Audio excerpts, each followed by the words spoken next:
महाराष्ट्र के मुख्यमंत्री एकनाथ शिंदे को जान से मारने की धमकी मिली है। खबर ऐसी है जिससे सुरक्षा तंत्र से जुड़े विभागों में हड़कंप मच गया है। मुख्यमंत्री को मिली ऐसी धमकी के बाद सुरक्षा एजेंसियां चौकन्नी हो गई हैं। इस संबंध में खुफिया विभाग को मिली जानकारी के मुताबिक सीएम एकनाथ शिंदे की आत्मघाती विस्फोट के जरिए हत्या करने की साजिश रची जा रही है। आपको बता दें कि करीब 1 महीने पहले भी महाराष्ट्र के मुख्यमंत्री एकनाथ शिंदे को जान से मारने की धमकी दी गई थी। उस समय उन्हें जान से मारने की धमकी एक पत्र के जरिए दी गई थी। वो धमकी भरा पत्र उनके कार्यालय में भेजा गया था। इसके अलावा उनके कार्यालय में फोन पर भी इस तरह की धमकी दी गई है। मुख्यमंत्री एकनाथ शिंदे को माओवादियों की तरफ से पहले ही जान से मारने की धमकी दी जा चुकी है, जिसके बाद उनकी सुरक्षा को और चौकस कर दिया गया है। हालांकि इस बात पर अभी भी सस्पेंस बरकरार है कि मुख्यमंत्री एकनाथ शिंदे को ये धमकी किसकी ओर से भेजी गई है। इस संबंध में सुरक्षा एजेंसियां लगातार तफ्तीश में जुटी हुई हैं। हालांकि अब तक इस बारे में किसी सुराग के मिलने की कोई औपचारिक जानकारी नहीं दी गई है। इस संबंध में खुफिया विभाग को जो चौंकाने वाली जानकारी मिली है वो ये है कि आत्मघाती विस्फोट के जरिए उनकी हत्या की साजिश रची गई है। वहीं सीएम शिंदे को मिली पहली धमकी के बाद से ही खुफिया विभाग ने जांच करनी शुरू कर दी थी। उसके बाद ये बड़ी और सनसनीखेज जानकारी खुफिया विभाग के संज्ञान में आई। खुफिया विभाग को ये जानकारी मिली है कि मुख्यमंत्री को आत्मघाती विस्फोट कर जान से मारने की धमकी दी गई है। इस धमकी के बाद मुख्यमंत्री कार्यालय और उनके आवास पर परिवार की सुरक्षा एकदम चाक चौबंद कर दी गई है। आपको बताते चलें कि एकनाथ शिंदे को अब पूरे 3 बार जान से मारने की धमकियां मिल चुकी हैं। महाविकास अघाड़ी सरकार में गढ़चिरौली के संरक्षक मंत्री रहते हुए भी एकनाथ शिंदे को नक्सलियों की ओर से धमकी दी गई थी। शिंदे को मारने की साजिश तब रची गई थी जब वह आषाढ़ी एकादशी के वक्त पंढरपुर के दौरे पर थे।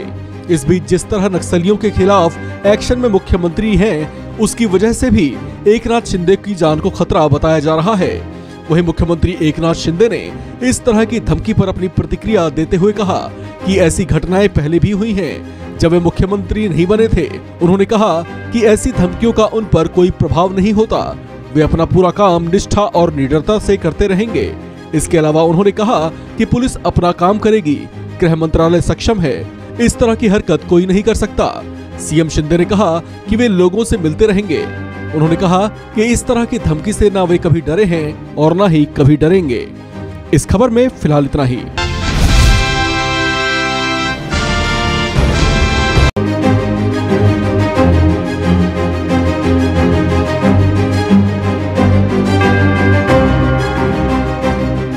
खबर है महाराष्ट्र से, जहां दशहरा रैली से पहले शिवसेना को एक और बड़ा झटका लगा है।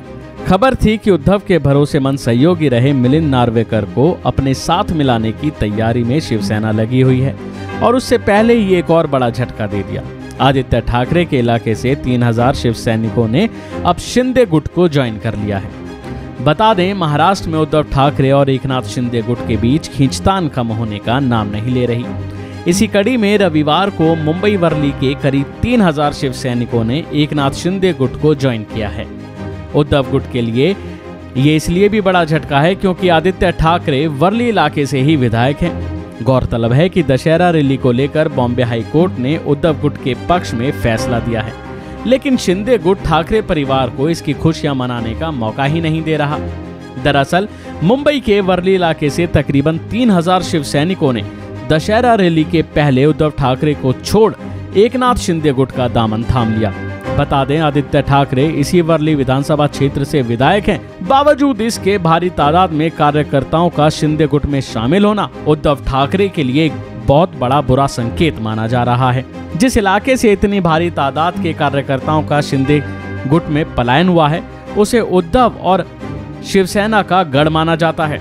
यहीं से ठाकरे परिवार के आदित्य ठाकरे पहली बार विधानसभा का चुनाव जीतकर विधानसभा पहुंचे थे। गौर करने वाली बात यह है कि वर्ली इलाके में अब तक एकनाथ शिंदे गुट की ताकत ना के बराबर मानी जाती थी, लेकिन इन लोगों के शिंदे गुट में शामिल होने से उद्धव और आदित्य ठाकरे के वर्ली किले में सेंध लगने की पूरी आशंका जताई जा रही है।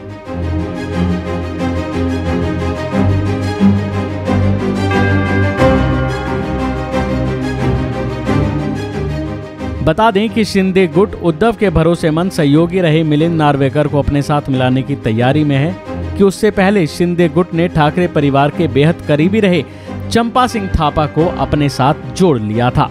जाहिर है कि शिवसेना के दोनों गुटों में भारी टकराव चल रहा है। एक तरफ उद्धव गुट खुद को असली शिवसेना बताता है तो दूसरी तरफ शिंदे गुट ये दावा करता है कि असली शिवसेना वो है।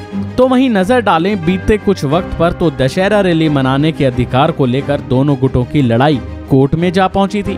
दोनों ही गुट पार्टी के स्थापना दिवस पर दशहरा रैली मनाने का दावा कर रहे हैं, लेकिन बीएमसी ने दोनों गुटों को लॉ एंड ऑर्डर का हवाला देते हुए परमिशन देने से इनकार किया था।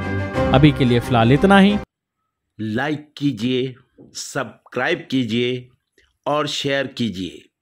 बेल आइकॉन बटन दबाना ना भूलें और देखते रहिए आपका अपना चैनल फोकस हिंदुस्तान।